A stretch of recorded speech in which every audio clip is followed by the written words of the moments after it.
Saya akan mulai teman-teman sekalian dengan kisah seorang ulama tabi'in yang masyhur sekali dengan kesolehannya dan ilmunya. Namanya Muhammad bin Sirin. Muhammad bin Sirin ini teman-teman sekalian, orang yang terkenal dengan takbir mimpi. Ini muridnya Abdullah bin Abbas, Abdullah bin Umar. Ini tabi'in yang terkenal dengan ilmu yang sangat luas. Muhammad bin Sirin ini seorang pedagang. Dan teman-teman tentu bisa ambil pelajaran, kalau pedagang bisa ambil pelajaran dari kisah ini. Dia beli kios, kalau kita toko tentunya, di satu pasar di Irak. Karena dia beli toko di situ, maka semua orang banyak yang ikut beli di situ. Karena ada dia. Muhammad bin Sirin ini, kalau kita seperti sekarang Majelis Ulama Indonesia. Ya. Jadi apa yang dia beli, orang semua anggap halal. Orang beli semua. Orang juga banyak beli toko di sebelah dia, karena tahu kalau ada masalah agama tinggal tanya. Kalau ada yang salah ditegur sama Ibnu Sirin. Dan ternyata pedagang-pedagang partai dari luar Irak, kalau datang sering datang ke pasar itu, nawarin ke Ibnu Sirin. Ini Ibnu Sirin barang saya misalnya. Orang-orang pasar nunggu, Ibnu Sirin beli, maka mereka beli. Dan Ibnu Sirin pun kalau sudah beli dengan modal berapa dirham, nanti Ibnu Sirin naikkan harganya, orang pasar tetap beli, walaupun Ibnu Sirin ambil keuntungan. Yang penting sudah lewat sensornya dia nih. Ini majelis ulama, dianggap dia satu orang sudah cukup untuk memberikan fatwa. Ringkas cerita teman-teman sekalian, pernah satu waktu ada seseorang datang menawarkan keju dari luar Irak. Keju ini dari wilayah non muslim, banyak sekali, berpuluh-puluh kuda ini, banyak ya. Kemudian gentong-gentong besar keju ini dibawalah ke tempat itu, tawarkan Ibnu Sirin. Pedagang banyak suka tawarin Ibnu Sirin karena dia ulama besar, tidak mungkin dusta, nggak mungkin nipu. Dan kalau dia beli, orang lain semua beli, berarti pasti laku. Plus juga dia kalau nagih cuma nagih kepada satu sumber saja. Ibnu Sirin nggak perlu nagih kepada orang lain. Tawarkanlah keju. Ini keju Ibnu Sirin, modal saya sekian, saya akan jual kepada anda sekian. Selisihnya ini, jadi kan, ada penjualan. Dan anda bisa jual ke orang pasar sekian, dan orang pasar bisa jual sekian, karena harga pasar di luar ini begini sekian, mereka masih punya untung semuanya. Selisih antara harga dia dengan harga yang dia akan jual nanti, itu bisa untung sekitar 40.000 dirham waktu itu, kurang lebih ratusan juta lah kalau kita sekarang rupiah ya. Ini untung langsung cash. Orang-orang pasar semua pada ngumpul di situ, nunggu Ibnu Sirin beli, kita beli nih. Keju makanan pokok orang. Di Jazirah Arab mereka utama makan keju sama roti gitu kan. Maka Ibnu Sirin pertanyaan pertama teman-teman sekalian adalah, halalkah kejumu ini? Pertanyaan pertama itu, halalkah kejumu? Karena Allah suruh kita makan yang halal. Halalkah kejumu ini? Maka dia bilang, Ibnu Sirin, kata pedagang ini, keju, susu dikeringkan, kasih garam, jadi keju. Apa masalahnya? Kata Ibnu Sirin, tidak demi Allah. Keju orang-orang non-muslim itu bisa dicampur dengan lemak-lemak hewan yang haram, babi lah, anjing lah, atau apalah, nggak bisa. Kalau kamu sebagai seorang muslim berani bersumpah atas nama Allah menjamin buat saya ini halal, saya pegang perkataanmu dan kau tanggung jawab depan Allah hari kiamat, saya beli semua ini. Kata orang itu, saya nggak berani jamin. Ini sumpah atas nama Allah lalu dituntut hari kiamat, kan nggak gampang. Kata Ibnu Sirin, demi Allah saya nggak jadi beli. Orang ini lalu pergi, dia keliling di pasar, rupanya ada beberapa pedagang-pedagang yang kurang imannya, beli akhirnya. Besok paginya, ada satu orang masuk ke pasarnya, tokonya Ibnu Sirin, beli barang, 2 dirham. 2 dirham murah sekali ya. Dia beli, sambil beli dia ngambil ngobrol sama Ibnu Sirin, karena asyiknya ngobrol, tanya masalah hukum segala. Orang ini mau keluar toko lupa bayar. Kata Ibnu Sirin, saudaraku sebentar, barang yang kau ambil belum kamu bayar tuh, 2 dirham. Kata orang ini, saya udah bayar. Seingat dia sudah bayar. Kata Ibnu Sirin, demi Allah kau belum bayar. Dia bilang, demi Allah saya sudah bayar. Ribut nih, gara-gara 2 dirham. Orang-orang pasar teman-teman pada datang semua. Ada apa wahai Ibnu Sirin? Saudara kita ini datang, cerita sama saya, kemudian dia ambil barang di tangannya sekarang, dia belum bayar. 2 dirham. Saya suruh dia bayar, dia bilang dia sudah bayar. Demi Allah dia belum bayar. Dan dia sumpah demi Allah dia sudah bayar. Ini nggak mungkin. Lalu kata Ibnu Sirin, hai saudaraku, kepada orang yang ambil barang, kembalikan barang itu di tempatnya atau kau bayar 2 dirham. Orang ini karena malu, orang-orang pasar pada datang semua, dibayar 2 dirham, murah sekali ya. Murah ini, dikasihlah.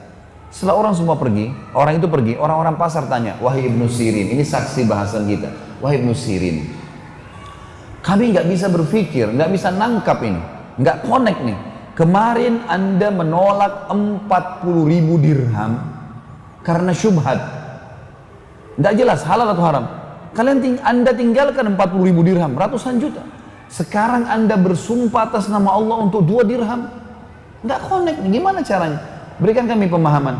Kata Ibnu Sirin, iya demi Allah, saya akan bersumpah atas nama Allah atas 2 dirham itu, karena saya tahu dia belum bayar.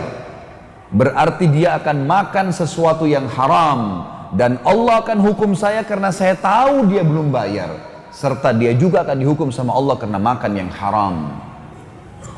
Tidak penting keuntungan bagi Ibnu Sirin. 40.000 dirham haram, syubhat. 2 dirham tadi menjadi masalah, maka harus saya ingatkan. Masalah sederhana ya, tapi lihat bagaimana orang yang sudah mengenal Tuhannya teman-teman, dia hati-hati sekali. Kejadian yang kedua, beberapa hari kemudian datang seorang pedagang madu ke tempat Ibnu Sirin. Madu ini teman-teman dibawain satu gentong besar, 250 kilo madu. Dibawa, mungkin berlipat ganda dari besarnya meja ini. Datang tawarin Ibnu Sirin, saya ada madu. Kebetulan Ibnu Sirin waktu itu baru belanja untuk tokonya, sudah penuh tokonya ini dengan barang-barang. Maka yang terjadi teman-teman sekalian, Ibnu Sirin, orang ini bilang, Ibnu Sirin saya punya madu, belilah. Kata Ibnu Sirin, saya nggak ada duit sekarang, cash nggak ada. Toko saya baru penuhin, lihat aja penuh barang-barangnya. Kata orang itu, baiklah, jatuh tempo nggak masalah, 3 pekan. Ibnu Sirin, baik, jatuh tempo silahkan. Sudah, gentong itu ditaruh teman-teman sekalian di situ. Malam hari, waktu mau tutup toko, seperti biasa kita kalau sudah mau tutup toko, Ibnu Sirin lupa tutup gentong madu itu. Ada tutupnya, dia lupa tutup. Jadi terbuka. Besok pagi dia waktu buka toko, ditemukan ada bangkai tikus. Ada tikus kecil rupanya, masuk ke madu itu, melengket, nggak bisa keluar, mati. Di atas madu itu. Gentongnya besar sekali ya, 250 kilo. Tikusnya kecil, mati di situ. Ibnu Sirin teman-teman waktu masuk ke toko, kemudian lihat tikus itu, kira-kira kalau anda menjadi Ibnu Sirin, apa yang dibuat dengan madu itu? 250 kilo madu gentong besar, tikus kecil mati di atasnya. Yakin dibuang semua? Bagus sekali masyarakat Denpasar, Masya Allah. Saya acungkan jempol tuh. Ibnu Sirin bilang sama pegawainya, angkat nih gentong, bawa ke sungai, alirin di sungai. Bukan dibuang di tempat sampah ya. Ambil, alirin di sungai supaya tidak ada yang pakai madu ini. Dibuang semua. Waktu pegawainya Ibnu Sirin ini gentongnya besar, 8 orang yang angkat. Lewat di pasar, orang pasar semua lihat Ibnu Sirin mau jual madu kemana? Diikuti ternyata ke sungai, dialirin di sungai, dibuang. Orang-orang pasar tanya, Ibnu Sirin, madu mahal, ngapain dibuang ini? Nilainya mahal ini. Kata Ibnu Sirin, tadi saya temukan ada tikus kecil mati di atas gentong, gitu. Dalam madu, di atas madu itu. Maka saya buang. Saya tidak mau saya tidak mau menjual, menipu muslimin. Maka kata mereka, Ibnu Sirin, tikus mati, tinggal tarik tikusnya, ambil sekilo 2 kilo, buang. Ngapain satu gentong dibuang semua? Apa kata orang yang sudah mengenal Tuhannya teman-teman sekalian? Masalah sederhana tapi pekah sekali. Kata dia, demi Allah, saya tidak pernah punya jaminan. Adakah di antara kalian yang bisa jamin buat saya tetesan madu mana yang kena dan tidak kena dengan bakterinya bangkai tikus itu? Sekarang kalau kayak kalian bilang sekilo 2 kilo saja dibuang, yang tersisa, dari mana saya tahu madu tetesan mana yang tidak kena atau kena? Lalu saya jual kepada muslimin, ternyata ada yang kena bakteri itu. Maka saya dihisap oleh Allah hari kiamat. Demi Allah saya tidak mau jual. Buang semua. Ini luar biasa. Baik, berjalan waktu. 3 minggu kemudian, Ibnu Sirin karena ini kan mahal ya, dia akhirnya keuntungan tokonya dikumpulin untuk bayar madu ini. Baru terkumpul setengah dari nilai madu. Pemilik madu datang, oh Ibnu Sirin saya mau nagih. Dia belum tahu kisah nih. Kata Ibnu Sirin, madumu sebenarnya 3 pekan yang lalu tuh dimasukin tikus, saya buang karena saya takut menipu muslimin. Nanti Allah akan hisap saya. Jadi saya belum punya uang cash, baru setengahnya. Kalau kau mau ambil setengah ini dan ambil barang. Kalau mau ambil barang saya yang senilai. Silakan. Gitu kan? Bijak sekali kan? Kata orang itu enggak, saya mau cash. Kata Ibnu Sirin belum ada. Kata dia baiklah, saya kasih tempo lagi. 3 minggu lagi ke depan. Berjalan 3 minggu, ternyata Ibnu Sirin juga dengan hikmah Allah, barang yang dijual di tokonya cuma bisa terkumpul 3/4 saja. Uang cash cuma 3/4 saja. Belum bisa ke semuanya. Kata orang ini, kalau begitu Ibnu Sirin saya akan lapor ke hakim pengadilan. Kata Ibnu Sirin laporkan, silakan. Dilaporlah. Hakim tahu siapa Ibnu Sirin, ini ulama besar. Ditanya, ada apa wahai Ibnu Sirin? Ibnu Sirin bilang 6 pekan yang lalu saudara saya ini memberikan kepada saya madu, jatuh tempo lalu masuk tikus, saya takut nipu muslimin, saya buang. Lalu saya kumpulin duit baru 3/4 dari nilai madu itu. Sisanya kalau dia mau diambil barang, tapi dia nggak mau, dia mau cash. Hakimnya balik kepada pemilik madu. Bagaimana pendapat kamu? Dia bilang saya mau cash. Saya udah bilang sama Ibnu Sirin dari awal saya mau cash. Ya salah dia, kenapa dia nggak bisa kumpulin? Kenapa madu dibuang? Kenapa begini dan seterusnya? Kata hakim balik Ibnu Sirin, wahai Ibnu Sirin, hukum agama kita dan hukum pemerintahan kita menyatakan Anda harus kami tahan sampai Anda bisa membayar. Penjara nih.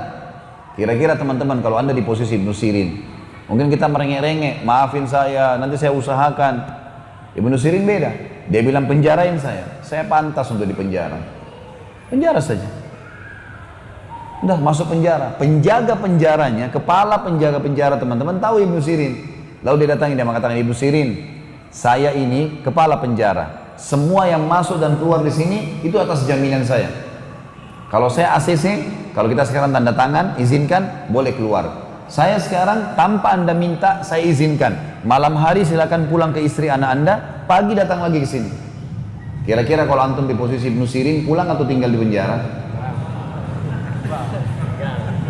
Ibnu Sirin bilang apa? Rahimahullah. Beliau mengatakan, tidak demi Allah, saya tidak akan mendukung kamu melanggar peraturan pemerintah. Saya akan tinggal di sini sampai Allah memberikan jalan keluar. Ternyata karena keteguhan pada kebenaran ini teman-teman sekalian membuat apa?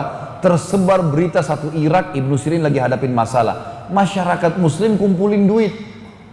Mau bantu Ibnu Sirin nih. Uang yang terkumpul teman-teman sekalian cukup untuk membayar utangnya Ibnu Sirin yang 1 gentong madu tadi yang dibuang itu, plus lebihnya bisa beli 10 gentong madu yang lain. Allah kasih gantinya. Komitmen sebentar saja dalam kebenaran, ada jalan keluar. Fa inna ma'al usri yusra. Memang begitu. Inna ma'al usri yusra. Di setiap kesulitan ada kemudahan. Pasti di kesulitan ada kemudahan, kata Allah.